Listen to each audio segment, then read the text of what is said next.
उत्पत्ति अध्याय 2।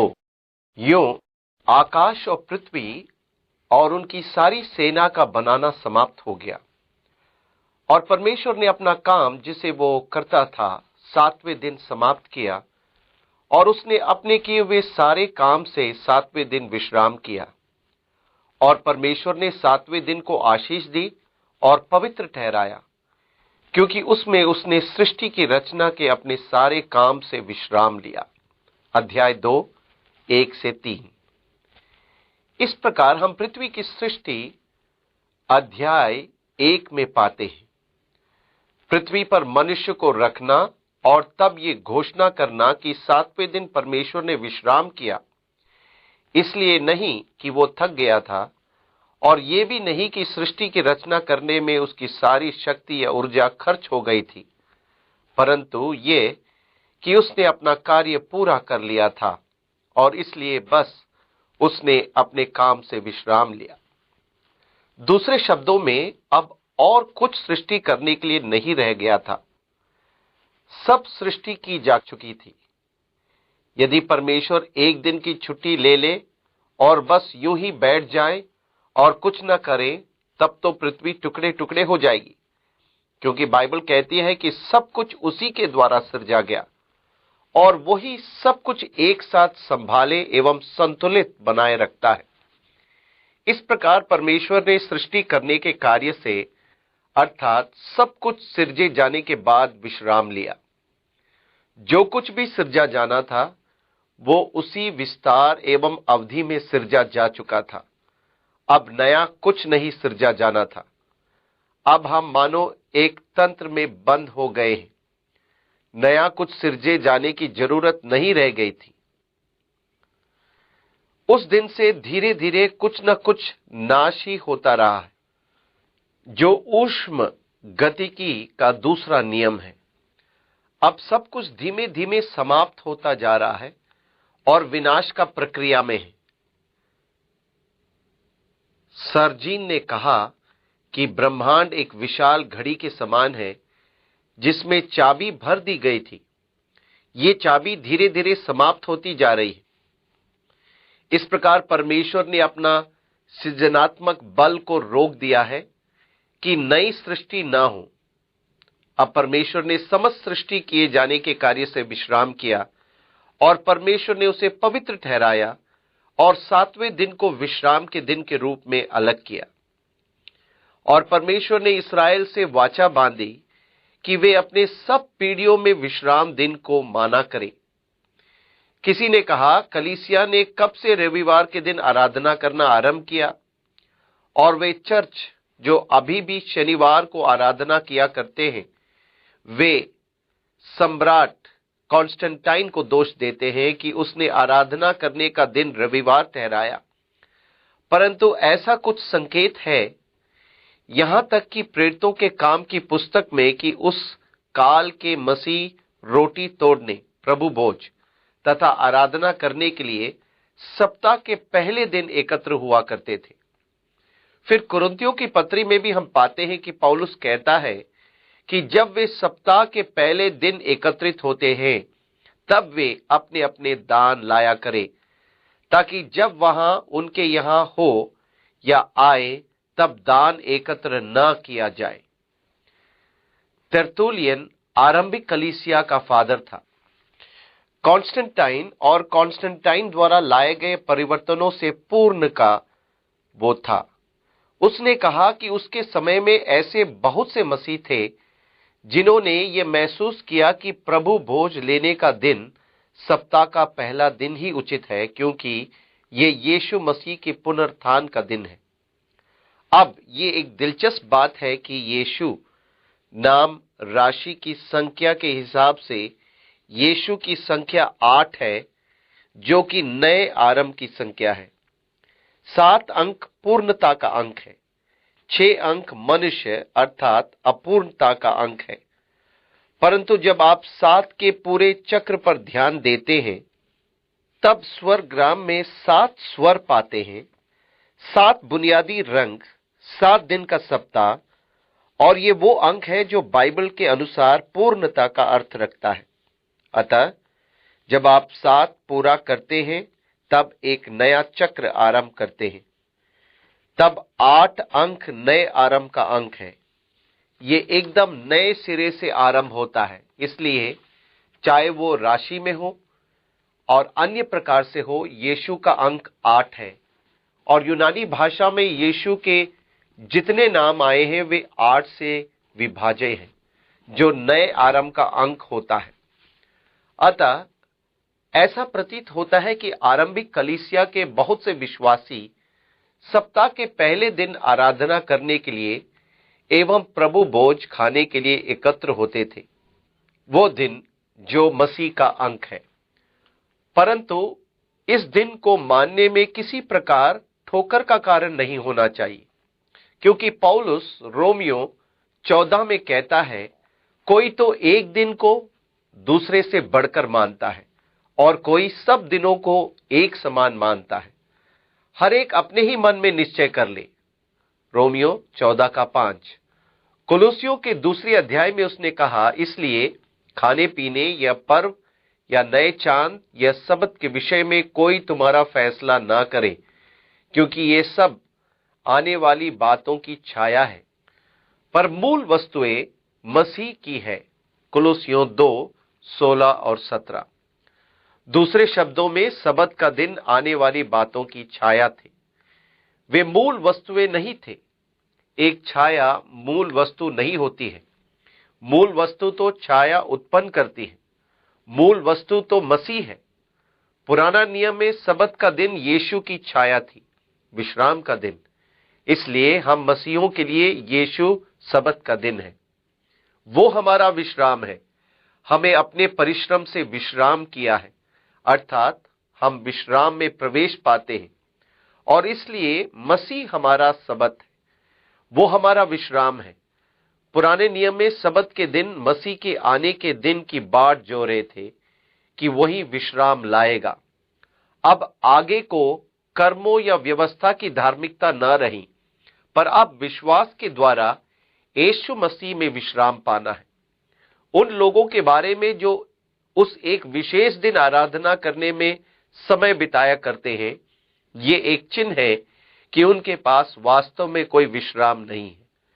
वे तो अभी तक परमेश्वर के सामने व्यवस्था का पालन करते हुए धार्मिकता पाने के खोज में लगे रहते हैं, और उन्होंने अभी तक मूल वस्तु में अर्थात मसीह में और उस विश्राम में प्रवेश नहीं पाया है जो यीशु मसीह में है। निर्गमन 22वें अध्याय के अनुसार सब्त का नियम इस्राएल जाति को दिया गया था, और उनको जो यहूदी धर्म में नव दीक्षित या परिवर्तित हो जाते हैं, तब उन पर सब्त पालन पर जोर दिया जाता था, और उन परदेशियों पर भी जो इस्राएल में रहते थे, उन्हें भी सब्त मनाने पर बाध्य किया जाता था। परंतु सब्त का दिन कभी ऐसा नियम विधान नहीं था जिसे चर्च पर थोपा गया हो। सत्य तो यह है कि प्रेरितों के काम की पुस्तक में जब कुछ भाई अंतिकिया के अन्य जातियों से विश्वास में आए और कलीसिया में और भाइयों को यह कहकर सताने और बहकाने लगे थे कि जब तक वे मूसा की व्यवस्था को न माने और अपना खतना न कराएं, वे स्वर्ग के राज्य में प्रवेश नहीं कर सकते, तब पौलुस और बरनबास यरूशलेम की कलीसिया में इस अभिप्राय से आए कि इस मामले को हमेशा के लिए निपटा दिया जाए कि उनमें आगे को गलतफहमी न रहे। अन्य जातियों के प्रति पतरस ने परमेश्वर के द्वारा और पवित्र आत्मा के द्वारा अपनी बुलाहट को उस समय प्रमाणित किया जब वो उनके पास गया। पर तब पतरस ने व्यवस्था का उल्लेख करते हुए सुझाव दिया कि हम उन पर दास्ता का जुआ न रखें, क्योंकि ना तो हम और न हमारे पूर्वज इससे पूरा करने में सक्षम रहे थे। पौलुस और बरनबास ने संपूर्ण संसार में अन्य जातियों के मध्य में पवित्र आत्मा के अद्भुत कामों की गवाही दी थी। वे व्यवस्था का पालन नहीं कर रहे थे, और अंत में याकूब ने कहा, अब यह कि मैं सुझाव देता हूं कि हम उन पर किसी भारी बोझ को न रखें, इसके सिवाय कि हम उन्हें लिखें और मसीह अभिवादन दे और उन्हें बताए कि अपने आप को गला घोटू वस्तुओं एवं व्यभिचार से बचाए रखें। और यदि वो ऐसा करते हैं तब तो वे अच्छा करते हैं। इसलिए उन्होंने अन्तिकिया की कलीसिया को यह कहकर पत्र लिखा, तुम्हें नमस्कार, और हम केवल ये सुझाव देते हैं कि तुम अपने आप को मूर्तियों से बचाए रखो और गला घोटू वस्तुओं से और व्यभिचार से, और यदि तुम स्वयं को बचाए रखते हो तो अच्छा करते हो। प्रभु तुम्हारे साथ रहे और तुम्हें आशीष दे। परंतु अन्य जाति विश्वासियों की कलीसिया के संदर्भ में ऐसी बात नहीं मिलती जो सब्त का दिन या विश्राम या नियम विधानों को जबरन मानने के बारे में हो। अब ऐसी वस्तु को खाने से जो गला घोटू हो या मूर्ति को चढ़ावे के रूप में चढ़ाई गई हो, इन सब से अपने आप को बचाए रखने के बारे में जब पौलुस ने कुरिन्थियों को लिखा तो इन बातों में कुछ सुधार करके लिखा। उसने कहा, जब तुम बुचड़ के यहां से मांस खरीदते हो तो उससे ये मत पूछो कि क्या ये मूरत को चढ़ाया गया मांस तो नहीं, बस उसे खरीद लो और लेकर घर जाओ, पकाओ और खाओ। इसके लिए परमेश्वर को धन्यवाद दो, क्योंकि सब वस्तुओं को धन्यवाद के साथ स्वीकार करना चाहिए। और यदि आप नहीं पूछते तब आपको किसी समस्या का सामना नहीं करना पड़ेगा। परंतु यदि आप उसे पूछते, क्या इसे मूर्ति के आगे बलिदान के रूप में चढ़ाया गया था, और वो कहता है हां, तब तो जब आप इसे खाएंगे तो आपका विवेक आपको दोषी ठहराएगा। विवेक के कारण किसी प्रकार का कोई प्रश्न ना पूछे। जब आपको किसी के घर में भोजन की दावत दी जाती है तब यह ना पूछे, क्या यह मांस मूर्ति को तो चढ़ाया तो नहीं गया था। वो कहता है, जो कुछ आपके सामने परोसा जाए उसे धन्यवाद के साथ खाए और कोई प्रश्न ना पूछे। ये आपके विवेक के निमित्त जरूरी है, क्योंकि हम जानते हैं कि सब कुछ धन्यवाद के साथ स्वीकार करना चाहिए। 1 तीमुथियुस 4:3। अपने आप में कुछ भी अशुद्ध नहीं है, इसलिए पौलुस के पास मसीह यीशु में महिमामय स्वतंत्रता थी और उसने कहा, धन्य है वह जो उस बात में जिसे वो ठीक समझता है अपने को दोषी नहीं ठहराता। रोमियो 14:22। इसलिए मैं कल्पना करता हूं कि पौलुस, जो एक समय पर फरीसियों का फरीसी था, वो मांस खाने के विषय में किसी भी तरह के नियम विधान नहीं लाता था। इस प्रकार परमेश्वर ने 7वें दिन को पवित्र ठहराया और इस्राएल जाति से एक वाचा बांधी। परंतु परमेश्वर ने एक नमूना भी ठहराया था, 6 दिन तो कामकाज किया जाए, परंतु 7वां दिन तुम्हारे लिए पवित्र और यहोवा के लिए परम विश्राम का दिन ठहरे। उसमें जो कोई काम काज करे वो मार डाला जाए। निर्गमन 35:2। यदि हम सप्ताह में एक दिन छुट्टी मनाते हैं तो ये हम सब के लिए स्वास्थ्यवर्धक होगा। सब बातों और कामों की चिंता छोड़कर कुछ न करना। सबत मनुष्य के लिए बनाया गया था, क्योंकि 7 दिन में एक दिन उसे विश्राम की जरूरत है। कारण है कि हम पर बहुत मानसिक दबाव होता है। क्या कारण है कि इतने दिल के दौरे पड़ते हैं? क्योंकि लोग 7वें दिन के लिए परमेश्वर की व्यवस्था को नहीं मानते हैं। हम हमेशा काम करते रहते हैं। हम एक दिन की छुट्टी तक नहीं लेते। मेरी पत्नी कहती है, अरे मैं आपसे कहती रहती हूं कि ऐसा किया करो, परंतु आप कभी नहीं सुनते। पर इसको मानना स्वास्थ्यवर्धक होगा।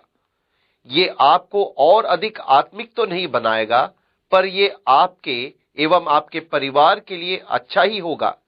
यदि ये आपका लक्ष्य है तो आप एक लंबी आयु जिएंगे। इसलिए अब जब हम पद 4 में प्रवेश करते हैं, तब हम सृष्टि किए जाने को फिर से देखते हैं, जहां सृष्टि के कुछ पहलुओं को दोहराया गया है। जब हम पद 4 से शुरू होने वाले अगले भाग में प्रवेश करते हैं, तब हम पाते हैं कि अब परमेश्वर को मात्र एलोहिम ही नहीं कहा गया, जैसे कि अध्याय 1 में कहा गया था, परंतु अब वो यहोवा अथवा यावे एलोहिम है, क्योंकि अब हम देखेंगे कि परमेश्वर मनुष्य से संबंध जोड़ रहा है। और जब जब परमेश्वर मनुष्य से संबंध जोड़ता है, तब तब वो इस आश्चर्यजनक नाम यावे या यहोवा नाम के द्वारा संबंध जोड़ता है, क्योंकि परमेश्वर मनुष्य की आवश्यकता के अनुरूप अपने आप को प्रस्तुत करता है। और यहां क्योंकि मनुष्य और सृष्टि को विस्तार से बताया गया है, कुछ लोग इस वृत्तांत या दूसरी सृष्टि को एक रूप में देखते हैं और इससे पहले वृत्तांत के विरोध में समझते हैं, जो मूर्खतापूर्ण है, और उत्पत्ति के प्रथम अध्याय को एलोहिस्टिक या परमेश्वरवाद और इसके बाद के अध्याय को याविस्टिक या यहोवावाद कहते हैं। और फिर हम आगे एक और वृत्तांत को प्रीस्टली पुरोहिती कहते हैं। इस प्रकार आपके पास 3 वृत्तांत आ जाते हैं जो उलझन पैदा कर देते हैं, पर हम इन्हें इनकी उलझन पर ही छोड़ दें और इस बात का अध्ययन करें कि परमेश्वर क्या कहता है। आकाश और पृथ्वी की उत्पत्ति का वृत्तांत यह है कि जब वे उत्पन्न हुए, अर्थात जिस दिन यहोवा परमेश्वर ने पृथ्वी और आकाश को बनाया। उत्पत्ति 2:4। यदि आप अंग्रेजी की बाइबल पढ़ते हैं तो वहां पाते हैं कि लॉर्ड शब्द का प्रयोग किया गया है, जो बड़े अक्षरों में लिखा गया है। बड़े अक्षरों में लिखे लॉर्ड का प्रयोग यहोवा के लिए किया गया है। परमेश्वर के नाम को यहूदी सर्वोच्च श्रद्धा देते थे, यहां तक कि वे इस पवित्र नाम को मुंह से बोलते तक नहीं थे। वे हस्तलिपि में इस शब्द के स्वरों को नहीं लिखते थे, पर केवल व्यंजनों को या, हा, व और हां को ही लिखते थे, जिसको अंग्रेजी में JHVH लिखा जाता था। अब इसे उच्चारण करने का प्रयास करें, पर आप समझ नहीं पाएंगे कि ये शब्द क्या है, क्योंकि हम नहीं जानते कि इनमें कौन से स्वर है। इसलिए एक सामान्य मत से निर्धारित किया गया कि इसे यावे नाम से उच्चारित किया जाए। बाद में हिंदी भाषा के विद्वान अनुवादकों ने हिंदी में इसे यहोवा नाम से पुकारा और हिंदी बाइबल में लिखा है। अंग्रेजी में यावे का उच्चारण किसी प्रकार बदलकर यहोवा हो गया और यही कहीं अधिक लोकप्रिय बन गया। परंतु यावे वास्तविक उच्चारण है, परंतु हम निश्चय पूर्वक नहीं जानते। ये वो नाम है जिसके द्वारा परमेश्वर का संबंध मनुष्य से जोड़ा जाता है, क्योंकि ये वो नाम है जो परमेश्वर की इच्छा के विषय में बोलता है कि वो आपके लिए वो सब कुछ बन जाए जिसकी आवश्यकता आपको हो। इसलिए जहां कहीं यहोवा शब्द का उपयोग किया जाता है तो जान लीजिए कि यह परमेश्वर का ही नाम है। फिर आप अंग्रेजी में बड़े अक्षर का L तथा छोटे अक्षरों में ORD पाएंगे, जो कि लॉर्ड है, जिसका हिंदी अनुवाद प्रभु किया गया है। परंतु अंग्रेजी का लॉर्ड बड़े अक्षर वाले LORD लॉर्ड यहोवा के लिए है, पर प्रभु शब्द इब्रानी के अदोनाई का अनुवाद है, जिसका अर्थ है प्रभु, जो कि एक पदवी है। पर जब प्रभु को नाम के रूप में प्रयोग किया जाता है, तब ये परमेश्वर यहोवा का नाम है। इस प्रकार यहां बाइबल में पहली बार इसका उपयोग हुआ है, जिस दिन यहोवा परमेश्वर ने पृथ्वी और आकाश को बनाया। तब मैदान का कोई पौधा भूमि पर न था और न मैदान का कोई छोटा पेड़ उगा था, क्योंकि यहोवा परमेश्वर ने पृथ्वी पर जल नहीं बरसाया था और भूमि पर खेती करने के लिए मनुष्य भी नहीं था। उत्पत्ति 2:5-6। अब ऐसा प्रतीत होता है कि नूह के समय तक वर्षा नहीं हुई थी। इसके पूर्व संध्या समय भूमि पर से कोहरा उठता था और भूमि कोहरे या ओस से सींची जाती थी। ये एक दिलचस्प बात है कि उस समय वर्षा नहीं होती थी, पर वहां नदियां थी। 4 नदियां थी जो आदन की वाटिका से निकली महानदी की 4 धाराएं थी। अब पानी के बिना नदियां कैसे हो सकती थी? ये एक रोचक समस्या खड़ी कर देता है जिस पर आप अटकलबाजी लगा सकते हैं।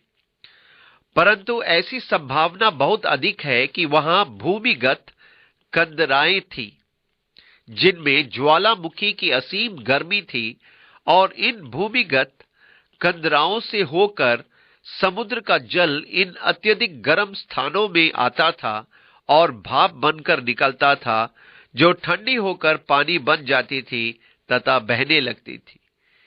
इस स्थान बिंदु पर अत्यधिक भूमिगत जल बहकर आता होगा और वातावरण में फैली असीम नमी वायुमंडल में असाधारण आर्द्रता उत्पन्न करती होगी। पृथ्वी सींच जाती थी। ये जल प्रलय आने के पूर्व तक की दशा थी। उत्पत्ति 2:7 में इस प्रकार लिखा है, और यहोवा परमेश्वर ने आदम या मनुष्य को भूमि की मिट्टी से रचा और उसके नथनों में जीवन का श्वास फूंक दिया और आदम जीवित प्राणी बन गया। अध्याय 1 में परमेश्वर ने कहा था, हम मनुष्य को अपने स्वरूप के अनुसार अपनी समानता में बनाएं। उत्पत्ति 1:26। और परमेश्वर ने मनुष्य को भूमि की मिट्टी से रचा और उसके नथनों में जीवन का श्वास फूंक दिया और आदम जीवित प्राणी बन गया। परमेश्वर की समानता में बनाया गया और इस योग्यता के साथ कि परमेश्वर की आराधना करें और परमेश्वर के साथ संगति करें।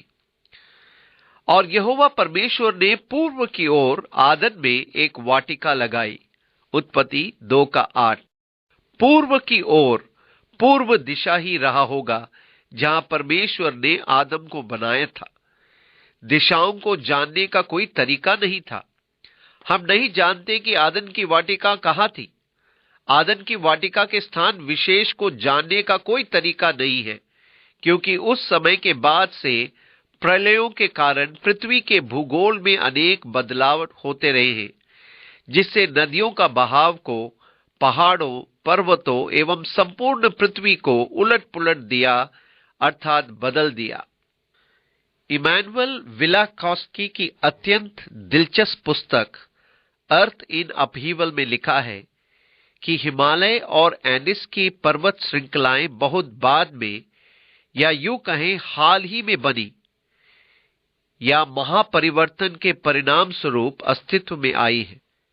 ऐसे संकेत मिले हैं कि टिटिकाका झील के आसपास सभ्यता थी। जब यह झील समुद्र से 7000 फीट ऊंचाई पर थी, परंतु बीते 5000 वर्षों में एंडीज पर्वत के ऊपर परिवर्तन हुए और झील का 10,000 फीट उत्थान हो गया। कहने का तात्पर्य यह है कि यह पुस्तक पृथ्वी में जो परिवर्तन होते रहे हैं उनका दिलचस्प ब्यौरा देती है। लेखक ने मनुष्य की उत्पत्ति से लेकर पृथ्वी की सतह के परिवर्तनों पर दृष्टिपात किया है।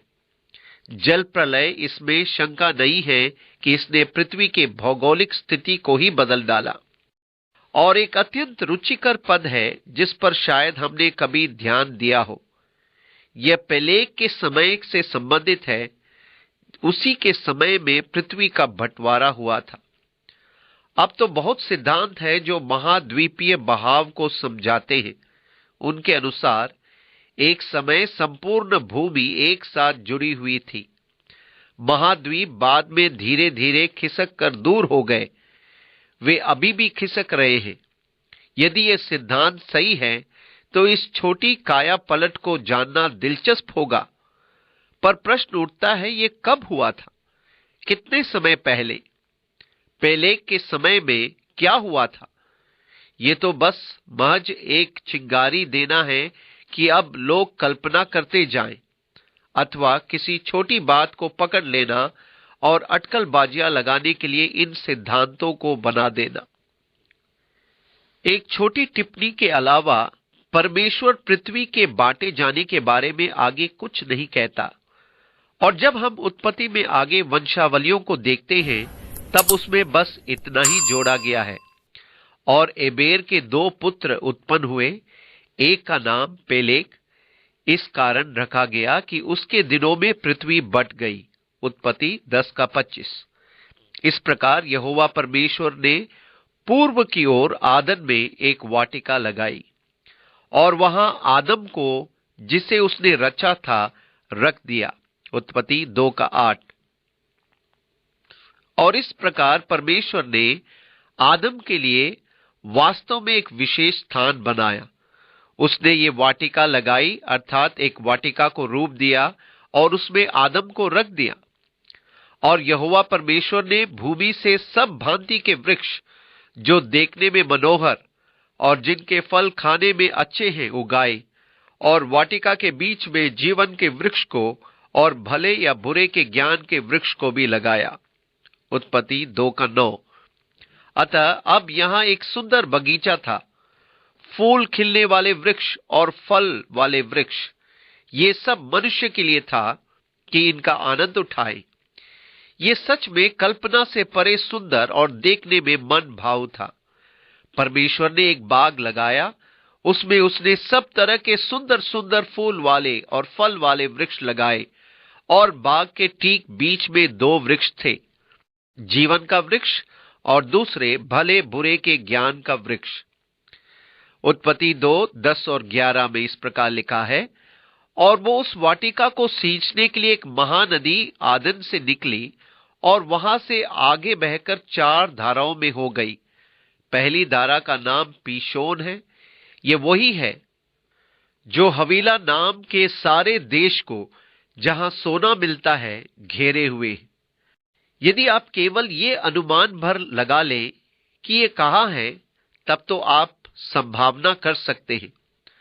हवीला ये कहां है मैं नहीं जानता, पर जैसे मैं कहता हूं पृथ्वी का संपूर्ण ढांचा इतना बदल चुका है कि इन सब के बारे में जानना मानो सूर्य को दीपक दिखाना है।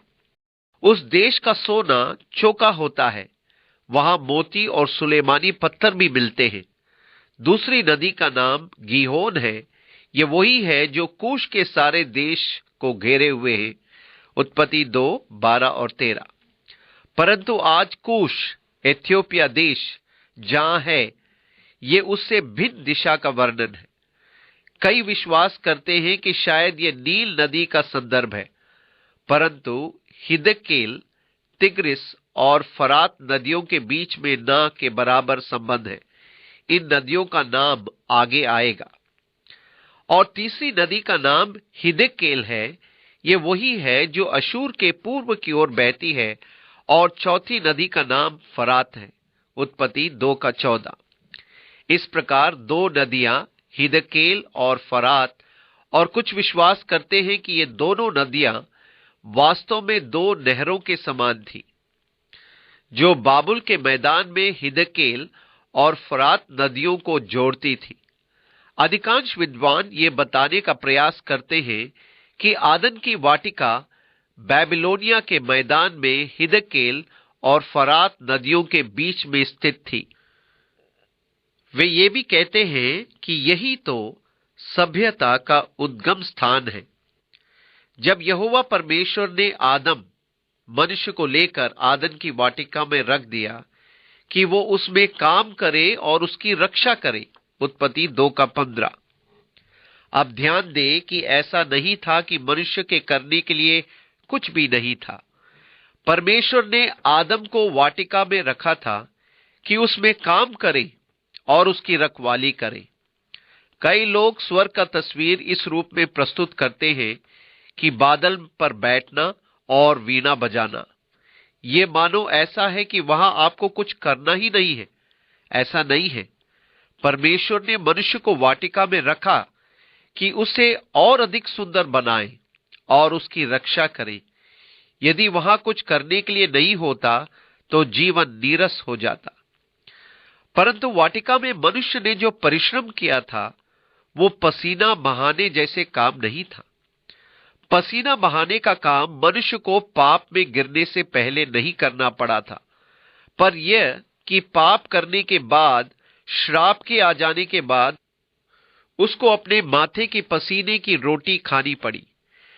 पाप के आने के पहले जब आदम को वाटिका में रखा गया, तब उसे उसकी देखभाल करनी थी। एक प्रकार से वो रखवाला था। इस धारणा से कहीं दूर परिस्थिति में वैज्ञानिक बाइबल पर दोष लगाने का कारण खोजते हैं। उनका कहना है कि मनुष्य द्वारा प्रकृति का बर्बाद करना बाइबल से आया, क्योंकि परमेश्वर ने मनुष्य से कहा था कि पृथ्वी पर अधिकार कर लो, इसलिए मनुष्य जैसा चाहे कर सकता था, चाहे बनाए चाहे बिठाए, और इस प्रकार वे पर्यावरण की हानि का दोष बाइबल पर लगाने से नहीं चूकते। लोग कैसी मूर्खतापूर्ण बात करते हैं। परमेश्वर ने आदम से यह नहीं कहा था कि बस वाटिका में जा और सब कुछ अव्यवस्थित कर दे, इसे बर्बाद कर दे, वृक्षों को काट डाल। नहीं, उसने कहा था इसे सुव्यवस्थित कर और इसकी रखवाली कर।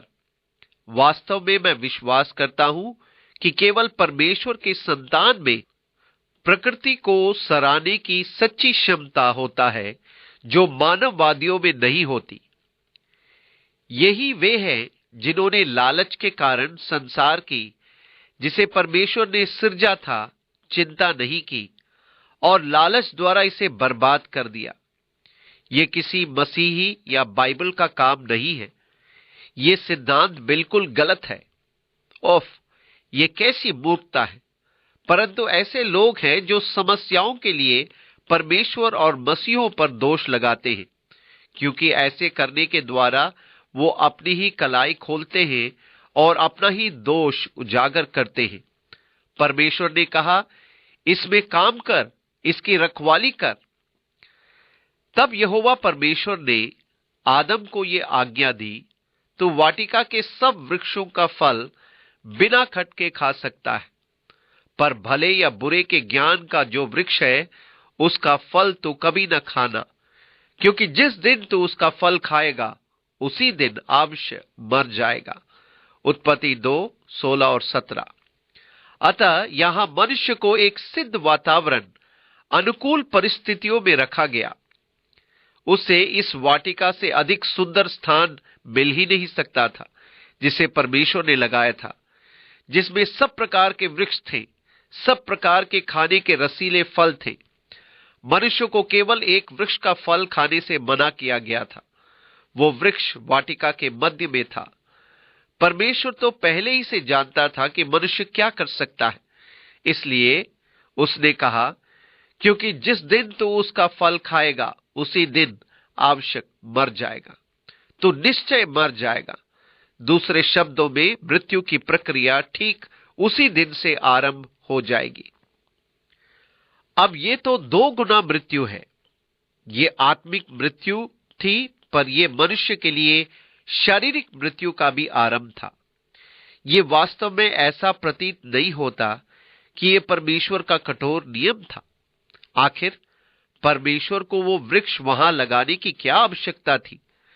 परमेश्वर ने बगीचे में सब प्रकार के पेड़ लगाए थे, तब फिर उसने वो वृक्ष क्यों लगाया? जरा सोचें, यदि उसने वो वृक्ष वाटिका में ना लगाया होता, तो वे सब समस्याएं न होती जो आज संसार में हमारे पास हैं।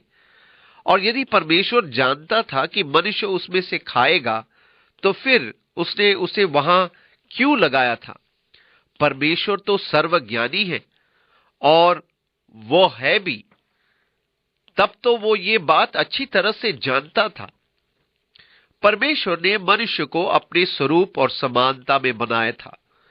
उसे आत्मनिर्णायक प्राणी बनाया था।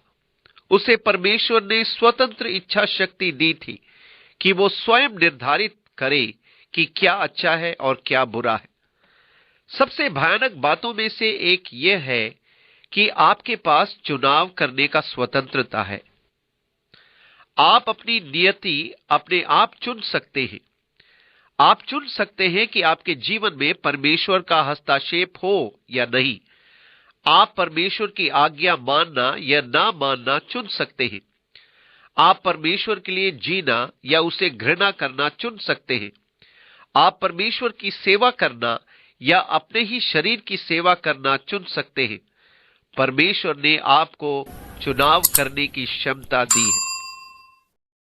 अब मेरे लिए यह दिलचस्प बात है कि जहां भी मसीही सुसमाचार पहुंचा, वहां चुनाव करने और चुनने की स्वतंत्रता को उच्च कोटि का आदर प्राप्त है। और जिस क्षेत्र में सुसमाचार लोप हो रहा है, वहां पर इसका परिणाम क्या है? मनुष्य की गुलामी, स्वतंत्रताओं का समाप्त होना आदि।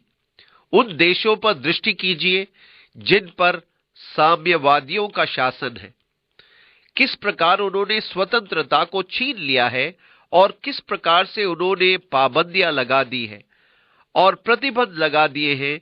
और जब हम ऐसे देश पर दृष्टि करते हैं जिस पर सरकार का अधिक से अधिक नियंत्रण होता है, तब हम पाते हैं कि प्रत्येक नए कानून के साथ चुनाव की स्वतंत्रता को कम किया जा रहा है। पर जहां जहां मसीह सुसमाचार पहुंचा है, वहां चुनाव करने की स्वतंत्रता का सम्मान भी साथ साथ पहुंचा है, क्योंकि परमेश्वर ने हमें चुनाव करने की स्वतंत्र इच्छा दी है और हम परमेश्वर प्रदत्त क्षमता के रूप में इसका सम्मान करते हैं। परंतु चुनाव की स्वतंत्रता का मूल्य क्या होगा? यह पूर्णतः अर्थहीन होगा कि परमेश्वर ने मुझे चुनने की सामर्थ्य दी, पर मेरे पास चुनने के लिए कुछ नहीं है। यह सब वहां है, यह सब तैयार किया गया है। वहां कोई व्यवस्था नहीं, वहां कोई प्रतिबंध नहीं, वहां कुछ नहीं है और मेरे पास चुनाव करने के लिए कुछ नहीं है। अतः चुनाव करने की मेरी स्वतंत्रता अर्थहीन है। इस कारण कि चुनाव की स्वतंत्रता अर्थपूर्ण बने, परमेश्वर को चुनाव के लिए कुछ व्यवस्था करना आवश्यक थी। परमेश्वर को प्रतिबंध लगाना था, जिससे कि परमेश्वर के प्रति मनुष्य की आज्ञाकारिता अर्थपूर्ण बन सके। परमेश्वर के लिए यह आवश्यक था कि वो मनुष्य को अवसर दे कि वो चाहे तो आज्ञा भंग करे अथवा आज्ञा पालन करे। चुनाव करने की शक्ति एक ऐसा गुण है जो मनुष्य को रोबोट से भिन्न बनाती है। परमेश्वर चाहता है कि हम सबको रोबोट बना सकता था, जहां मनुष्य को चुनाव कर ही नहीं सकता था और फिर प्रत्येक निर्णय एक उच्च मस्तिष्क से आता, जो कि प्रत्येक क्रियाकलाप पर नियंत्रण रखता। मेरे संपूर्ण जीवन का प्रत्येक निर्णय और मेरा शरीर और सब कुछ। परंतु परमेश्वर रोबोट का समूह नहीं बनाना चाहता था, क्योंकि तब तो आप रोबोट के साथ कभी अर्थपूर्ण प्रेम या अर्थपूर्ण संगति का आनंद नहीं उठा पाते, क्योंकि प्रेम को अर्थपूर्ण बनाने के लिए वहां चुनाव करने की शक्ति होना चाहिए। आज्ञाकारिता को अर्थपूर्ण बनाने के लिए चुनाव की शक्ति को वहां होना आवश्यक था और इसलिए परमेश्वर के प्रति मेरी आराधना, परमेश्वर के लिए मेरा प्रेम पूर्ण रूप से अर्थपूर्ण होना आवश्यक है। इसलिए उसने मुझे चुनाव करने की क्षमता दी है। मुझे उसकी आराधना करने की आवश्यकता नहीं, मुझे उससे प्रेम करने की आवश्यकता नहीं। करना या ना करने का चुनाव मैं कर सकता हूं, यह मेरा चुनाव है। परंतु जब मैं परमेश्वर से प्रेम करने का चुनाव करता हूं, तब परमेश्वर के प्रति मेरा प्रेम एक अर्थपूर्ण कर्तव्य बन जाता है, क्योंकि वो एक चुनाव है। मैं एक रोबोट नहीं हूं। मैं कोई पूर्व निर्धारित दशा में प्रत्युत्तर नहीं दे रहा हूं, जिसे परमेश्वर ने मेरे मानसिक उपकरण में निर्मित किया है, जहां वो स्वर्ग में बटन दबाता है और विशेष छोटी छोटी चमक मेरे मस्तिष्क के पार चली जाती है और मेरा शरीर परमेश्वर के इन संवेगों के द्वारा स्वतः ही प्रतिक्रिया करने लगता है और मैं कह उठता हूं, परमेश्वर, मैं तुझसे प्रेम करता हूं। परमेश्वर चाहता है कि हमारा प्रेम अर्थपूर्ण हो, इसलिए उसने हमें चुनाव करने की शक्ति दी है। परंतु उसे हमें कुछ ऐसा भी देना था जिसको हम अपनी इच्छा से चुन सके कि चुनाव करने की शक्ति अर्थपूर्ण हो। ऐसे में वहां न केवल चुनने के लिए कुछ होना चाहिए, परंतु परमेश्वर को मेरे चुनाव का आदर भी करना चाहिए। दूसरे शब्दों में, वो मुझे चुनाव के लिए बाध्य नहीं कर सकता। वो कोई जोर जबरदस्ती करने वाला परमेश्वर नहीं है कि आपको जबरन कहे, कहो प्रभु की स्तुति हो, कहो प्रभु की स्तुति हो, प्रभु की स्तुति। यदि वो मुझ पर चुनने के लिए दबाव डालता है, तब तो ये आगे को अर्थपूर्ण रहा ही नहीं। इसलिए जिस चुनाव को मैं करता हूं, उसका वो आदर करता है। यदि मैं एक चुनाव करता हूं और परमेश्वर कहे, ओह नहीं, तो ऐसा नहीं कर सकता, तब फिर वहां चुनाव का मूल्य ही क्या है। इसलिए परमेश्वर ने मुझे स्वतंत्र इच्छा शक्ति दी है, उस स्वतंत्र इच्छा को काम में लाने की शक्ति, और तब जिस चुनाव को मैंने किया है उसका वो आदर करता है। ओह, सच में ये तो एक विचित्र बात है, क्योंकि इसका मतलब है कि मैं अपनी नियति आप चुन सकता हूं कि परमेश्वर के साथ रहूं अथवा परमेश्वर के साथ ना रहूं। और जब मैं अपना चुनाव करता हूं, तब परमेश्वर मेरे चुनाव का आदर करता है। इस कारण यह कहना मूर्खता है। प्रेम का परमेश्वर एक मनुष्य को नरक कैसे भेज सकता है? वो नहीं भेजता। उसने ऐसे कभी नहीं किया, वो ऐसा कभी नहीं करेगा। मनुष्य अपने चुनाव से वहां जाता है, जिसका परमेश्वर आदर और सम्मान करता है। यदि आप नरक जाना चुनते हैं, तब परमेश्वर आपके चुनाव का आदर करेगा, अन्यथा आपको चुनने की शक्ति देना अर्थहीन होगा। और इसी कारण से परमेश्वर प्रदत्त उस क्षमता को आंकना विस्मयकारी होता है जो परमेश्वर के स्वरूप में है, कि मुझे आप ही अपने भाग्य या नियति को चुनना है। अब परमेश्वर हमें चुनाव करने को बुलाता है और परमेश्वर हमारे चुनावों को प्रभावित करना चाहता है। परंतु जब आप अंतिम निचले स्तर पर आ जाते हैं, तब चुनाव आपका ही होता है।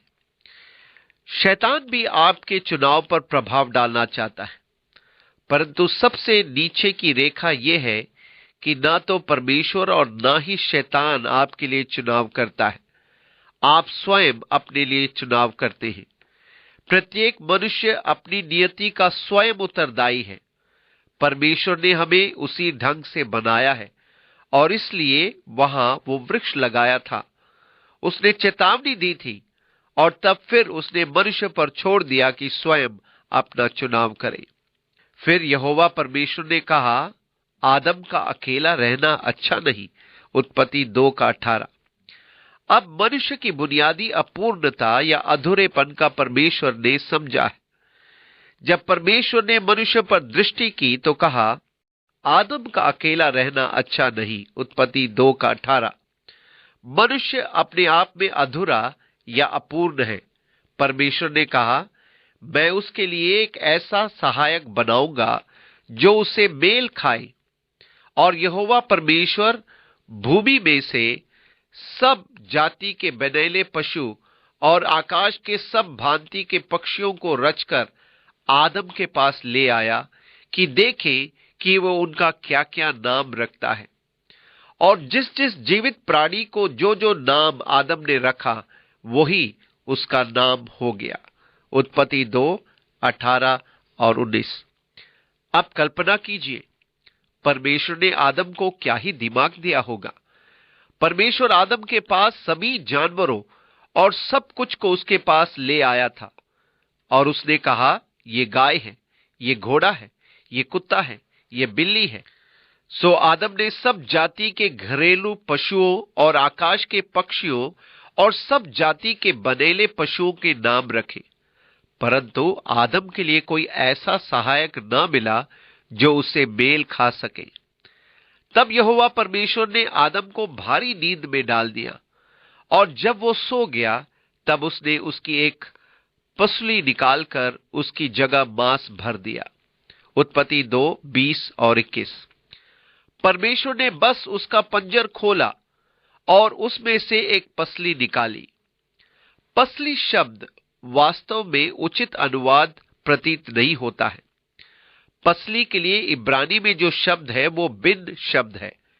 इस विशेष इब्रानी शब्द का अर्थ अस्पष्ट है। हम निश्चय पूर्वक नहीं कह सकते कि परमेश्वर ने आदम के शरीर से जो निकाला वो पसली ही था, परंतु परमेश्वर ने आदम में से कुछ निकाला था। हो सकता है उसने आदम का खून निकाला हो या एक कोशिका निकाली हो, और हो सकता है कि कृंतक क्लोन बनाया हो, कौन जाने, ये हमारी समझ से परे है। परमेश्वर द्वारा क्लोन बनाने का यह विचार बड़ा दिलचस्प है। हम जानते हैं कि कोशिका के विषय में जो जानते हैं वो वास्तव में उससे कहीं अधिक जटिल है, क्योंकि आपकी बाह की एक कोशिका में पूरे शरीर के लिए एक नमूना है। इसलिए उन लोगों के लिए जिन्हें इस पद से समस्या थी, अब उन्हें क्लोन बनाने के वैज्ञानिक आविष्कार से कुछ शांति प्राप्त होती है। आजकल तो वो इस बारे में बहुत बातें किया करते हैं, और इस विषय पर एक पुस्तक भी है जिससे बड़े विवाद उत्पन्न हुए। जब परमेश्वर ने आदम की एक पसली निकाली, और हम पसली ही कहें तो उचित होगा क्योंकि हम नहीं जानते वो क्या था। उत्पत्ति 2:21 और 22 में इस प्रकार लिखा है, उसकी जगह मांस भर दिया और यहोवा परमेश्वर ने उस पसली को जो उसने आदम में से निकली थी स्त्री बना दिया और उसको आदम के पास ले आया। जैसा कि मैंने कहा था, इसने बहुत समस्याएं खड़ी कर दी। लोग कहते हैं हम तो विश्वास नहीं कर सकते कि बाइबल परमेश्वर का वचन है, क्योंकि जितनी पसलियां पुरुष में हैं उतनी ही स्त्रियों में भी हैं। जो भी हो, उस व्यक्ति के लिए यह तर्कपूर्ण सोच नहीं है जो इस प्रकार का तर्क रखता हो, क्योंकि यदि किसी दुर्घटना में आप अपनी एक बाह खो दें तो इसका यह मतलब तो नहीं कि आपका बच्चा एक बाह के बिना पैदा होगा। क्या होगा? अथवा यदि आप एक उंगली को काटकर अलग कर दे तो इसका यह अर्थ तो नहीं कि आपका छोटा लड़का भी एक उंगली खो देगा। इसलिए यदि परमेश्वर ने आदम में से एक पसली निकाल ली तो इसका मतलब तो यह नहीं होगा कि उसके बच्चे की एक पसली कम होगी। आपको कहीं जाकर आदम के कंकाल को ढूंढना चाहिए और देखना चाहिए कि क्या उसकी कोई पसली कम है। आप कर ही नहीं सकते। आज मनुष्य पर दृष्टि डाले और कहे, अरे पुरुष तो सब एक समान होता है, और ये सब इसलिए कि परमेश्वर का भेद आपकी समझ से परे है। परंतु यहां हम पुरुष एवं स्त्री में गहरा, अति निकट का संबंध पाते हैं। इतना गहरा कि आदम ने कहा, अब ये मेरी हड्डियों में की हड्डी और मेरे मांस में का मांस है, इसलिए इसका नाम नारी होगा, क्योंकि ये नर में से निकाली गई है। इस कारण पुरुष अपने माता पिता को छोड़कर अपनी पत्नी से मिला रहेगा और वे एक ही तन बने रहेंगे। आदम और उसकी पत्नी दोनों नंगे थे पर लज्जाते न थे। उत्पत्ति 2:23-25। इसलिए अब हम परमेश्वर को पुरुष और एक स्त्री के बीच में एक बुनियादी संबंध की स्थापना करते हुए पाते हैं। इसलिए पुरुष अपनी माता और पिता को छोड़कर अपनी पत्नी के संग मिला रहेगा और वे अब दो नहीं पर एक तन है। विवाह के लिए परमेश्वर की यह बुनियादी स्थापना है। दो व्यक्ति एक बन जाते हैं। सबसे गहरा, सबसे अंतरंग बंधन विवाह में दो प्राणी एक बन जाते हैं। पुरुष अपनी पत्नी से अटूट बंधन में बंध रहा है। यह बुनियादी है, यह वस्तुओं का आरंभ है। यह ऐसा है जैसा परमेश्वर ने आरंभ किया। एक बनाने में परमेश्वर का इरादा यही था कि वे एक साथ मिले रहे। अब मनुष्य को परमेश्वर की योजना और परमेश्वर के उद्देश्यों के अनुसार जीने में कठिनाई थी। जब यीशु आया तब उसने मनुष्य को परमेश्वर के बुनियादी अभिकल्प एवं अभिप्राय में आने की शिक्षा दी, और इस प्रकार यीशु विवाह शब्दों या पवित्रताओं तथा विवाह की शब्दों के निभाने की शिक्षा दे रहा था।